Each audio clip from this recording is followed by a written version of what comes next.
This is Sakshi Verma. Welcome back to my YouTube channel easy learning concept, जहां हम लोग typical concepts को बहुत ही आसानी से समझते हैं। तो आज हम लोग जानेंगे कि राइट अगेंस्ट एक्सप्लॉयटेशन होता क्या है, इसमें कौन से प्रोविजंस हैं, ठीक है ना।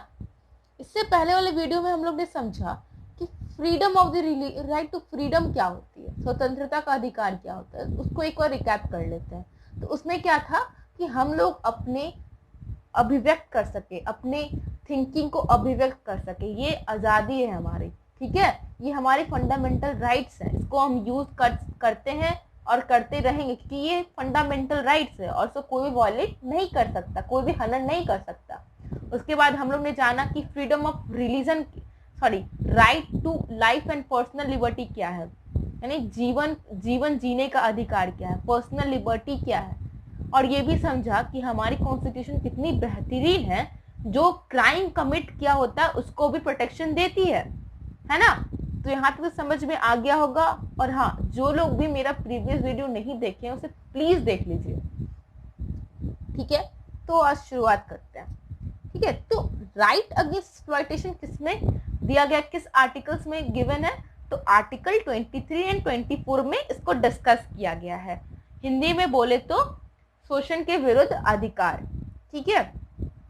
तो हम लोग जैसा जानते हैं कि हमारी कंट्री में बहुत सारे ऐसे लोग हैं जो अंडर प्रिविलेज्ड हैं, उनको बेसिक एमिनिटीज भी फुलफिल नहीं कर पाते हैं। जो जीवन जीने का जो बेसिक चीज होता है, जैसे कि हो गया फूड, हो गया शेल्टर, हो गया वाटर, हो गया सैनिटेशन, हो गया, तो उन लोग के पास ये फैसिलिटी अवेलेबल नहीं होती, वो अंडर प्रिविलेज्ड होते हैं। और इसी के कारण जो सोसाइटी के जो फेलो ह्यूमन बींग्स होते हैं, जो हमारी जो सोसाइटी में साथ रह रहे होते हैं, जो कि प्रिविलेज सेक्शन है, उनके साथ क्या करते हैं, जो गरीब होते हैं शोषण करते हैं, एक्सप्लॉयटेशन करते हैं, ठीक है। जो कि एक अब क्या है, क्राइम है ना। तो किस एक्सप्लॉयटेशन का बात किया गया है? फॉर्म ऑफ एक्सप्लॉयटेशन, बेगार और फोर्स लेबर विदाउट पेमेंट। तो जबरदस्ती किसी से मजदूरी करवा रहे हो और पेमेंट भी नहीं दे रहे हो। भाई कोई काम करता है तो क्या पेमेंट नहीं चाहिए होता है? वो कोई वेलफेयर का काम करने निकला है, वो तो खुद बेचारा गरीब है और ऊपर से पेमेंट भी नहीं दे रहे हो, तो ये क्या हुआ? बंधुआ मजदूरी, ठीक है ना। जो आजादी के पहले तो बहुत ही प्रिवेलेंट थी, ये बहुत ज्यादा व्यापक रूप से फैला हुआ था। जो जमींदार होते थे, जो ब्याज देते थे, पैसा वाला, जो बहुत ही वेल्दी पर्सन होते थे, वो काफी ये काम किया करते थे। बंधुआ मजदूरी लोग जो गरीब होते थे उससे करवाते थे, जो लैंडलेस लेबर होते थे उन लोग से काम करवाते थे और पैसा भी नहीं देते थे। यहाँ तक कि उनके आने वाले बच्चों को भी यही काम करने के लिए फोर्स करते थे, ठीक है। और दूसरा क्या एक्सप्लॉयटेशन है? Buying and selling of human beings, यानी मानव तस्करी, मानव को बेचना। जैसे कि एक ऑब्जेक्ट, जैसे हम लोग सब्जी बेचते वैसे ही ह्यूमन को बेचना, ठीक है। और खासकर लड़कियों के साथ तो ये बहुत होता है। हम लोग आए दिन सुनते ही आते हैं कि लड़की लोग का इस कंट्री से उस कंट्री भेजा गया एक्सप्लॉयटेशन करने के लिए, ठीक है। ये दोनों चीज जो है एक्सप्लॉयटेशन, ये हमारी कॉन्स्टिट्यूशन ने प्रोहिबिट की है, ठीक है। ये कोई भी अगर प्रैक्टिस करता है इस तरह का क्राइम, तो ये क्या है, एक ऑफेंस है। उसको एक क्या कहते हैं, उसको एक अपराध बोलेंगे, है ना। ये अगर कोई भी ऐसा कुछ भी जबरदस्ती किसी से काम करवाता है या कोई मानव तस्करी में कर रहा है, तो ये क्या है, क्राइम है, ठीक है। तो जिसको हमारी कॉन्स्टिट्यूशन ने प्रोहिबिट किया है। आज भी हम लोग देखते हैं कि बहुत सारे लोग ईंट भट्टी में काम करते हैं, ब्रिक किल वर्क में, तो वहां भी ये सारे काम होते हैं। लेकिन बहुत सारे जो गरीब होते हैं उनको पास पता नहीं ना कि कौन उसके फंडामेंटल राइट्स है। बेचारे वो लोग खुद गरीब होते हैं और एजुकेशन की कमी के कारण लोग नहीं जान पाते हैं, ठीक है।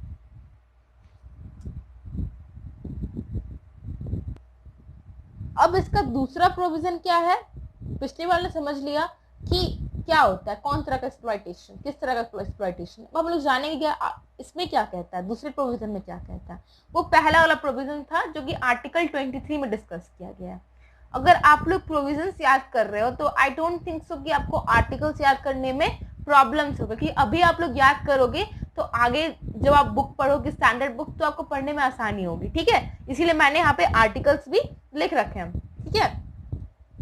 तो दूसरे प्रोविजन में क्या कहता है कि constitution also forbids employment of the children below the age of 14 years in dangerous job like factories and mines. ठीक है, अब बात आती है चाइल्ड लेबर की, बाल मजदूरी। ठीक है, तो हमारे कॉन्स्टिट्यूशन ने इसको भी प्रोहिबिट किया है कि जो भी 14 साल से कम बच्चे इस कोई भी हैजरस जॉब, जैसे कि डेंजरस, तो खतरनाक बोलते हैं, क्योंकि अगर किसी 14 साल के कम बच्चे को किसी भी इंडस्ट्रीज में काम लगाए तो वह कितना धुआं होता है, स्मोक होता है, तो उनके हेल्थ के लिए काफी खराब है और इसको वो बर्दाश्त भी नहीं कर पाएंगे और उनके हेल्थ पे एक बुरा असर पड़ेगा। तो इसीलिए हमारे कॉन्स्टिट्यूशन ने इसको बैन लगाया, क्योंकि वो उसकी पढ़ने की उम्र होती है ना।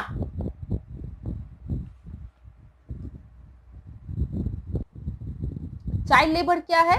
एक इलीगल है ना, वैध नहीं है, जिसको बोलते हैं हिंदी में वैध नहीं है ये। अब आप बोलोगे कि जो बच्चे सीरियल्स वगैरह में काम करते हैं, फिल्म वगैरह में काम करते हैं, तो क्या वो चाइल्ड लेबर हो गया? ऐसा बिल्कुल नहीं है। कॉन्स्टिट्यूशन ने डेंजरस वर्ड यूज किया है, यानी जो उसके हेल्थ के खिलाफ हो, है ना। इसीलिए कॉन्स्टिट्यूशन ने इसको भी फॉरबिड किया है, इसको भी प्रोहिबिट किया है। ठीक है, तो ये आर्टिकल, ये राइट आपको समझ में आ गया होगा, आई होप सो। अगर आप लोग को समझ में नहीं आया तो वीडियो को बैक करके भी देख लिया कीजिए।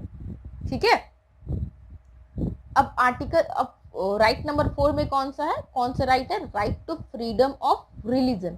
25 से लेकर 28 में इसको डिस्कस किया गया है, यानी धर्म, कोई भी किसी धर्म को अपनाने का अधिकार हमें है। It is our fundamental rights, ये हमारी मौलिक अधिकार है। हमारी कंट्री में डिफरेंट लोग डिफरेंट धर्म को अपनाते हैं। ठीक है, ऐसा बिल्कुल नहीं है कि जो कॉन्स्टिट्यूशन या जो गवर्नमेंट कहेगी वही रिलीजन हम लोग अपनाएंगे, ऐसा बिल्कुल नहीं। हमारी कॉन्स्टिट्यूशन ऐसा कहती है कि कोई भी, जितने सारे सिटीजन हैं, कोई भी रिलीजन फॉलो कर सकती है, कोई भी उसमें रोक नहीं है ना। और ये क्या है, हमारे इसको एक हॉलमार्क कहा गया है, एक बहुत ही इंपॉर्टेंट रोल प्ले करता है किसी भी डेमोक्रेटिक कंट्री में।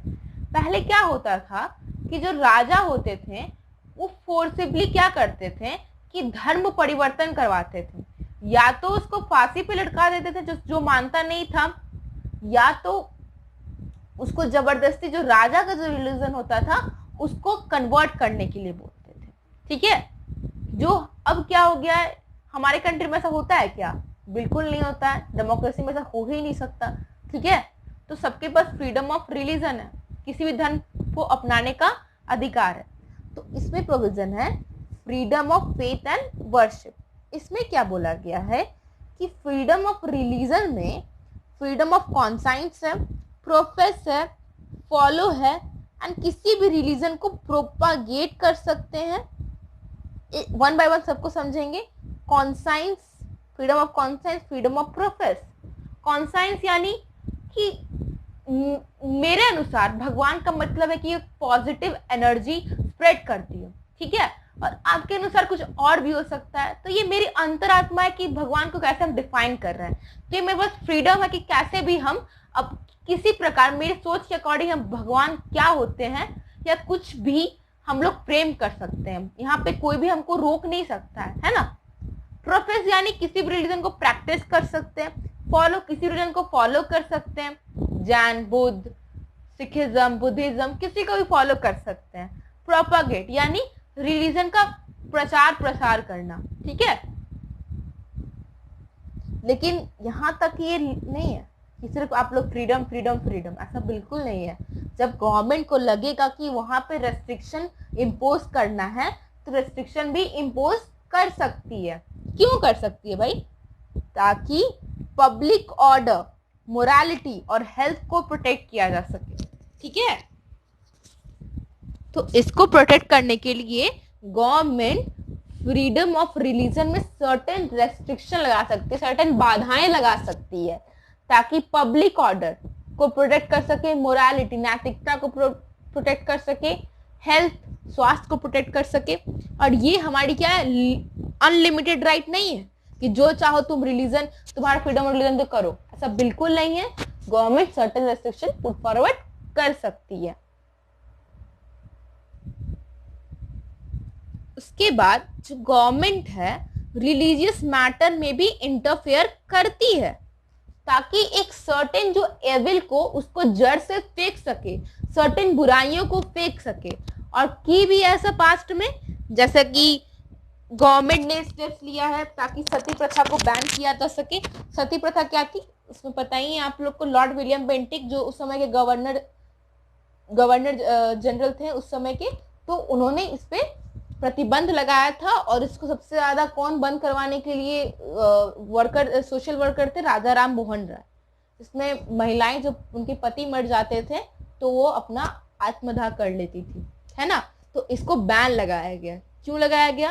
ताकि एक जो औरतों के खिलाफ, औरतों के साथ ये सब जो एक्सप्लॉयटेशन, क्या औरत का जिंदगी इतना ही है कि जब तक उसका पति रहे तभी वो जी सकती है, तो इसीलिए इसमें बैन लगाया गया। तो क्या रिलीजियस थिंग्स थे ना, इसको बैन लगाई गवर्नमेंट, ठीक है ना, रेस्ट्रिक्शन लगाई ना। तो उसका एग्जाम्पल हुआ बाइगैमी, जो दो शादी करता है वो क्या इलीगल है। आप दो शादी नहीं कर सकते हो अनटिल अनलेस आप पहली वाइफ को डिवोर्स नहीं दे सकते दो, है ना।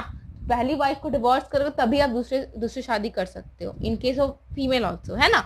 ये क्या है, इलीगल है अगर आप बाइगैमी करते हो, है ना।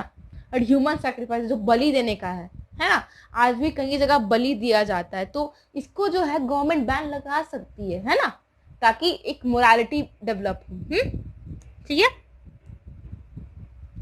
और इस जब गवर्नमेंट लिमिटेशन लगाती है, बाधाएं लगाती है, तो ऑलवेज एक टेंशन प्रोड्यूस होता है जो डिफरेंट रिलीजन फॉलो करते हैं और जो गवर्नमेंट होती है। जैसे कि फॉर एग्जांपल हाल ही में बाबा राम रहीम को अरेस्ट किया गया था, तो उनके डिसाइबल ने कितना हंगामा किया जब उनको गिरफ्तार किया जा रहा था, पता है ना। सिरसा पंचकुला में कितना हंगामा किया जा रहा था, और बहुत ही जद्दोजहद के बाद उसको अरेस्ट किया गया था बाबा राम रहीम को, है ना।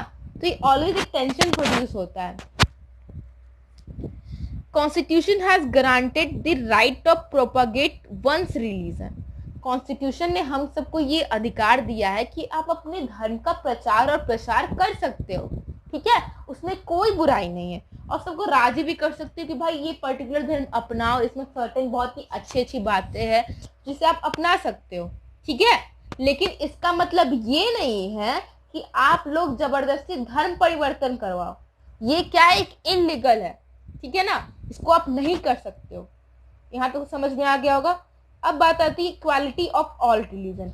इंडिया में ऐसा तो बिल्कुल नहीं है कि एक ऑफिशियल रिलीजन है, ठीक है ना। India doesn't have any official religion, ठीक है। कोई भी ऐसा नहीं है कि जो यहाँ पे रहेगा वो हिंदू ही रहेगा। यहाँ पे डाइवर्स कल्चर के लोग रह रहे हैं, डाइवर्स रिलीजन के लोग रह रहे हैं, ठीक है।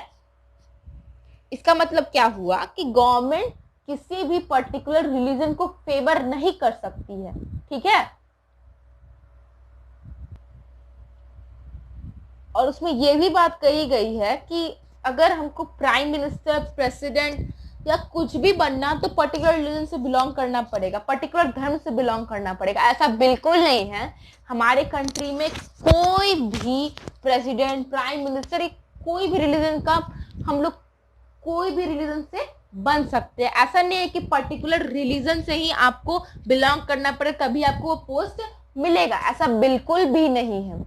राइट टू इक्वालिटी में भी कहा गया है कि गवर्नमेंट जो है डिस्क्रिमिनेट नहीं कर सकती है on the basis of religion. और ये भी बात है कि जब भी कोई, मान लो कोई स्टेट या कोई इंस्टीट्यूशन रन कर रही है, तो उसमें इसका मतलब ये नहीं कि ये पर्टिकुलर रिलीजन के बारे में बताए, एक्सप्लेन करे, ठीक है। रिलीजियस एजुकेशन दे, धर्म के बारे में एजुकेशन दे, किसी भी पर्टिकुलर पर्सन को फेवर करे। ऐसा इसीलिए किया गया ताकि जो हमारी जो सेक्युलरिज्म की जो ऑब्जेक्टिव है, जो हमारे प्रेम्बल में भी मेंशन किया गया है, धर्मनिरपेक्षता जिसको बोलते हैं हिंदी में, उसको सस्टेन किया जा सके, उसको प्रोटेक्ट किया जा सके, है ना। कि कोई भी किसी भी रिलीजन को फेवर नहीं करना, सारी धर्म हमारे कंट्री में बराबर है। तो क्या बोलते हैं, सेक्युलर कंट्री। हमारा कंट्री क्या है, सेक्युलर है। यहाँ डिफरेंट रिलीजन के लोग रह रहे हैं, यहाँ पे कोई भी सरकार पर्टिकुलर रिलीजन को फेवर नहीं कर सकती है, ठीक है। तो बस आज के लिए इतना ही। आने वाले वीडियो में हम लोग बचा हुआ फंडामेंटल राइट्स को डिस्कस करेंगे। अगर आप लोग को वीडियो अच्छा लगा हो तो प्लीज लाइक एंड सब्सक्राइब और शेयर तो जरूर कीजिएगा, ताकि सबको इंफॉर्मेशन मिल सके, जानकारी मिल सके, ठीक है। तो थैंक यू फॉर वॉचिंग।